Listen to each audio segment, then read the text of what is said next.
Hey, this is Patrick, and welcome to another edition of Strategic Business Insights. Today we're going to talk about writing a super powerful speech. How do you have that powerful close? How do you leave people with really that buzz that they have to go out, they're inspired to do something, they're inspired to take action? And it boils down to one thing. Now look, before we get into it, I'm going to talk about this from a Keynote perspective, because that's what I do. That's what I do for a living. That's where I have expertise. So for you, you might be a sales coach. You might have to motivate your sales team. Maybe you're a manager and you have a number of people. You have a staff meeting where you have to motivate people.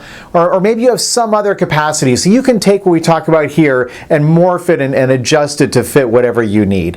But in terms of a keynote speech, the most important element that you're going to need is a surprising truth, right? You have to challenge a conventional belief, okay? You got to understand, when people hire a keynote speaker, like when people hire me, they're looking for buzz, right? They want buzz for their attendees. That's what they're looking for. They're not buying me. They're not buying my topic. They're not buying my reputation for the most part. Well, I'll get to this in just 2 seconds. But for the most part, they're buying buzz. They want their members to be at the conference or the whatever event they're holding and to leave the room buzzing with energy and talking amongst themselves and discussing, having the message of that keynote speech just roll over again and again in the minds of attendees. Now, I said there's one exception as far as what I get paid for as a keynote speaker.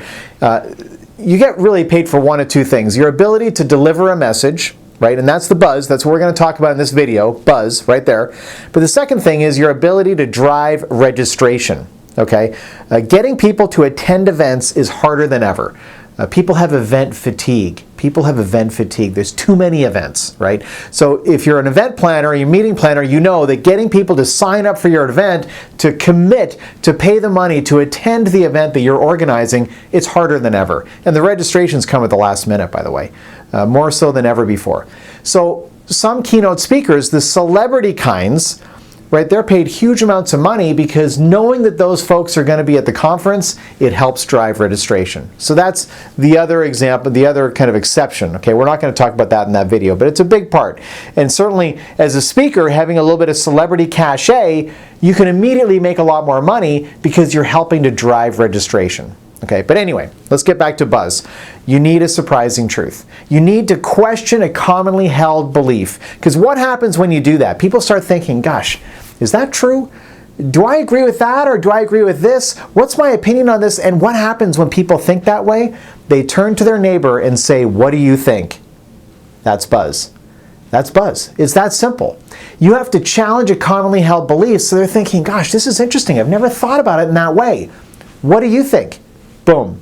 If you got a whole room doing that, you've got buzz. Now, how do you write an effective keynote speech? I write my speeches like a song, right? So what you have is you have verses, a chorus, verse, chorus, bridge, chorus, close. What's the bridge? We'll talk about that in a second, okay? But so you have, let's say you have your 3 primary arguments. General rule of thumb, by the way, if you're writing a speech, you want to do roughly 1 point every 10 minutes. Okay, so if you're going to speak for an hour, I would do 4, maybe 5 points, and then you've got your bridge and your close. Okay, and we'll get to that in a second. If you're speaking for 45 minutes, I would do 3 major points, maybe 4, but I would probably stick with 3, and then bridge, chorus, close. Okay, so your first argument is your first verse, and then you have your chorus, whatever your primary message is. Okay, that's your chorus. Verse number 2, chorus. Verse number 3, chorus, okay? What are you doing during this period of time? You're building trust, okay? You're building trust by providing arguments that make sense to the audience, okay? It has to make sense to the audience. You got to think through your arguments, okay? Think about who is your audience. What are their commonly held beliefs? What is their life experience? What do they do as for work, or why are they at that event? And then provide arguments that are going to be somehow congruent with that, because you're building trust. Then that verse 1, they don't know who you are yet. They're still a little bit skeptical at that point. Okay. Verse 2, they kind of already see your style. They're like, okay, I understand what this person's going to do here. So they're starting to listen.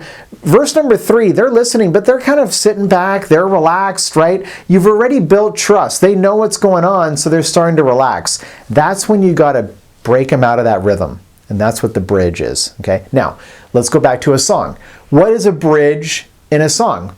Well, back in the 1980s, it's the guitar solo, right? The guitar solo, it breaks out of the rhythm, right? You have verse 1, verse 2, verse 3, chorus. Everything's kind of a rhythm, okay? And then all of a sudden you have the guitar solo. It's different than the rhythm. It breaks out. It kind of shocks people in a way, right? Into, wow, this is different. So they're listening again, right? And then it goes back to a chorus close. Well, you're doing the same thing in a speech, okay? Argument number 1, boom, chorus. Right? Your primary message. Verse number 2, chorus, your primary message. Verse number 3, chorus, your primary message. Bridge. What's the bridge? The surprising truth. That's where it goes. It goes into the bridge. That's where you're like, and you almost, a great example of this is if maybe you watch The Office, the television show The Office, and what they do in The Office is they have the scene progressing, okay, whatever's taking place with the characters, right? And then they'll do like an outtake. And they'll talk to one person, they'll do like an interview style with that one person who's in the scene over here, and they'll talk about what's going on, and then they'll go back to the scene and it'll continue, right? Well, you're doing the same thing with a speech.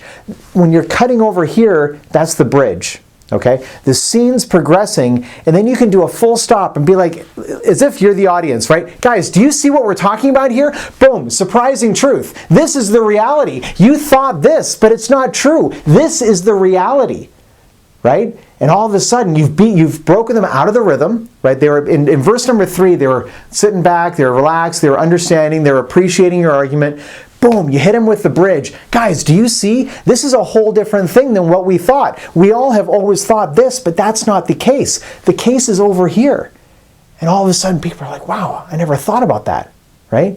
So that's where you bring that in. You bring that surprising truth. And then you go back to the chorus, your primary message, and you close. Okay? So that's how do you guarantee a powerful close? Is with your bridge. Your bridge guarantees a powerful close. You do that outtake, right? And go break out of the scene, break out of the rhythm of your speech, and go, guys, ladies and gentlemen, do you understand what we're saying here? Do you understand the implications of this? And you say it. This was what everyone thinks, but it's not that. That's not true. The truth is over here. And this is the implication for you. Everyone's like, wow, and they're thinking, gosh, and they look up and to the left, because that's what people do. When they're thinking, they look up and to the left, right? You can see that as a speaker. You can see all the people looking up and to the left, right? Is my right, is their left. You can see the whole audience doing that. Gosh, wow, what's going on? And then you bring the chorus, which is the message. Now they're understanding it with renewed insight, and then you close your speech. What's going to happen? Immediately, everyone's going to start talking to their neighbor. Is that true? Do you agree with that? Or, wow, I never thought about it that way. That means this and this and this. That's buzz.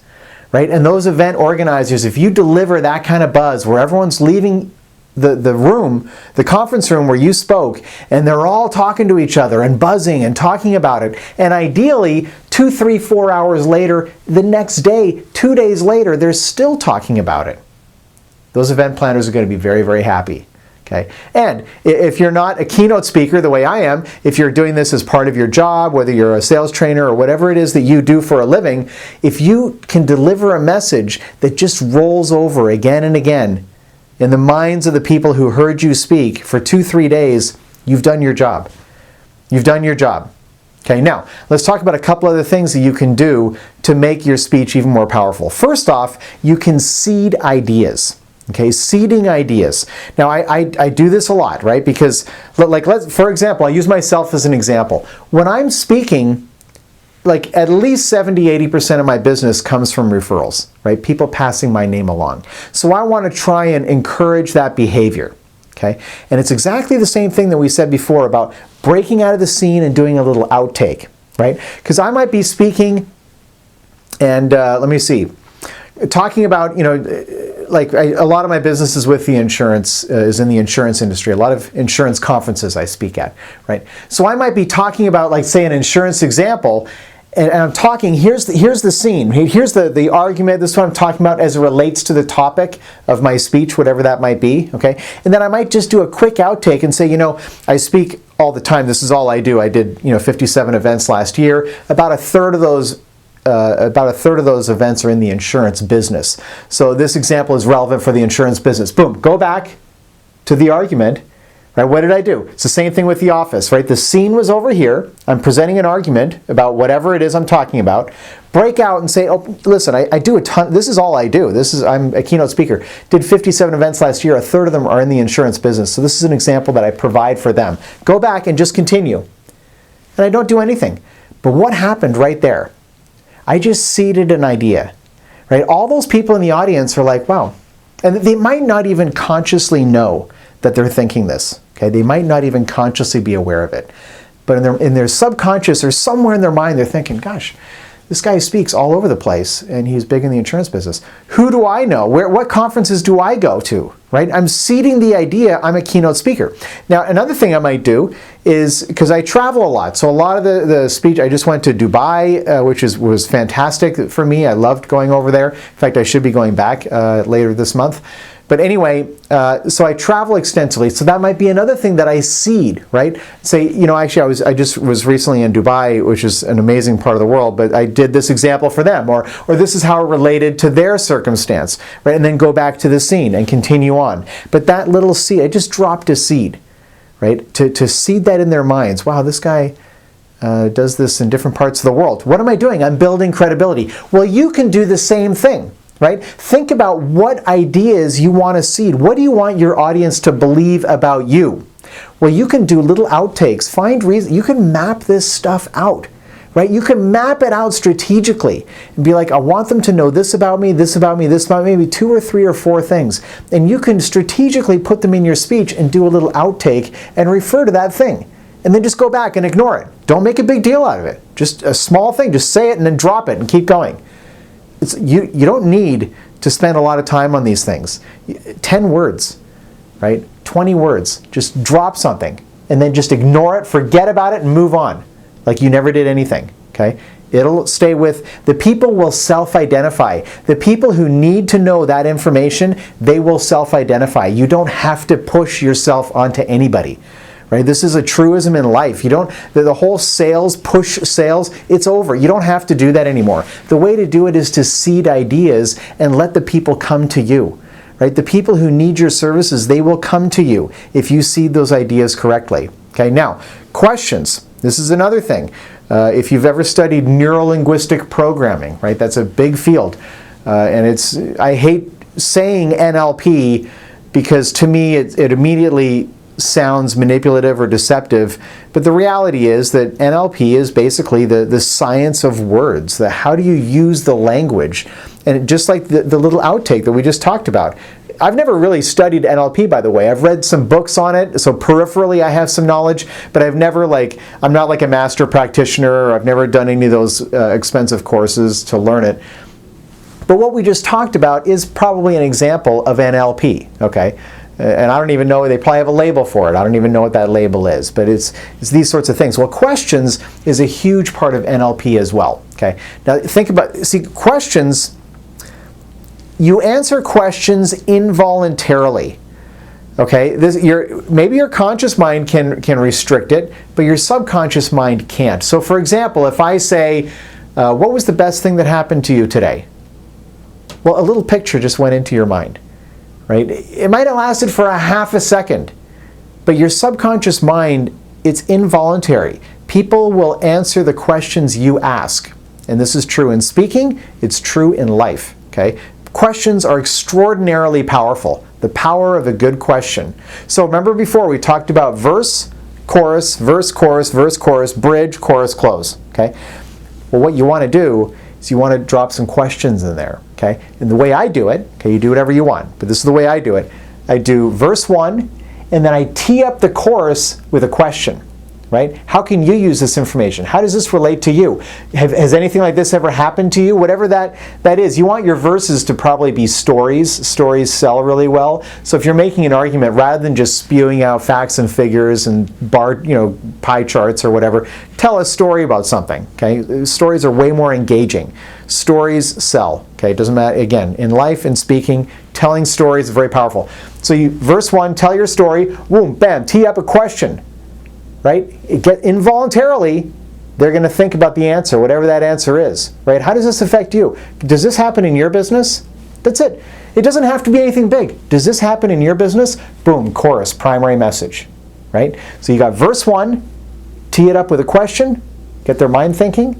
Boom, chorus, your primary message. Verse 2, tee it up with a question. Boom, chorus. Right? Verse 3, tell a story, tee it up with a question. Chorus. Right?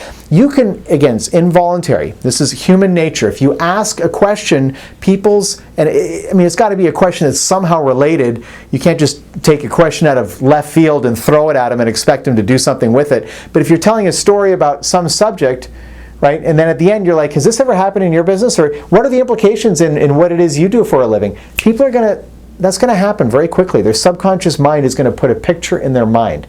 Then you can deliver your primary message. But the point is that these questions, you can take your audience on a thought journey. Okay? You can map it out. Right? If you want to get scientific about this, you can map it out. You can write down on a piece of paper, what thought do I want them to have first, second, third, fourth? And you can inject those questions into your speech to get them to go on a thought journey. You can get them to make your argument for you. Do you see how that works? You guide them through a thought journey, you drop these seeds as you go, right? Gets people thinking, you seed ideas, you ask those questions to get them to think about things. What you're doing is you're taking them on a thought journey which logically goes to your conclusion. Okay? You can get them there on their own. And that's why when you get to your bridge, right, your surprising truth, it was a surprise at the beginning, but now that you've gotten there, you've already taken them on this thought journey, they're ready for it. They already know it's true. You've teed it up.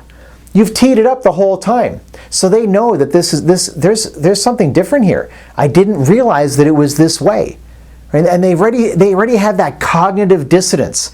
Right? What's buzz? Buzz is cognitive dissonance. There's tension in the brain.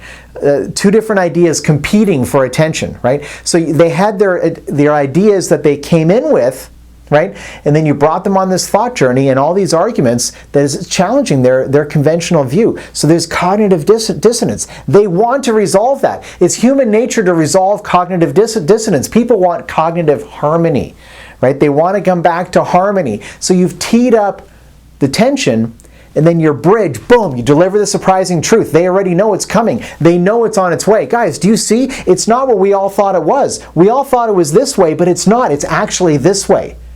And people are like, yes, it's true. I never thought about that. And the whole thing starts going, right? That is how you deliver a good keynote speech. Okay, so regardless of how you use it, if this is a part of your job that you have to deliver, you have to speak in front of people, you have to motivate people, do it in a scientific way. Be better than what you are now. You might be excellent right now, but you can be better. Just add that extra layer of awareness between you and what you're doing. Here's you, here's the speech. It's right in here. It's an extra layer of awareness. Be more deliberate in how you deliver your speeches, right? And the people who are your audience, even if it's your employees, okay? Referrals happen in any part of business. If everyone's talking good things about you at work, it's going to benefit you. For me, if people are talking good about the keynote speech that I delivered, it's going to result in more business for me. But it really doesn't matter what aspect of life you use this, what type of profession, for example, that you're using these skills in. If you deliver powerful speeches, you're going to benefit as a result. Thanks for watching this video. This is Patrick reminding you to think bigger about your business, think bigger about yourself.